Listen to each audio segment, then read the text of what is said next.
එතුමා අභිනිෂ්ක්‍රමණය කළදා පටන් සත්වසක් සිතින්වත් පවු නොකොට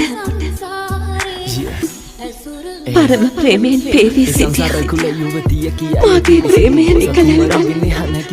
මා කෙරෙහි අල්ප මාත්‍ර වූ ස්නේහයක් ඇත්නම් උන්වහන්සේ අපගේ සිරිහන් ගැබට වැඩම කළ යුතු වෙනවා. උන්වහන්සේ වඩිනවා. ඒ සංසාර කුල යුවතියකි අය පිරිසිදු බෝසත් කුමරුගෙන හන කිසි කෙනෙක්ම දුටු බුදු වෙන්න පෙර හැම ආත්මිකම හමු වුණු අය යුතුම් ලන්ද යසෝදරා ලෙස පිදුම් රාහුලට උතුම් වුණ දියණිය කිය සුන්දර අමිත දෙවිට ලද බිරිඳයි බෝසත් කුමරුගේ හැම සසරෙම ගුණ මහිමට ළඟින් තියමවත් කතක් නැත.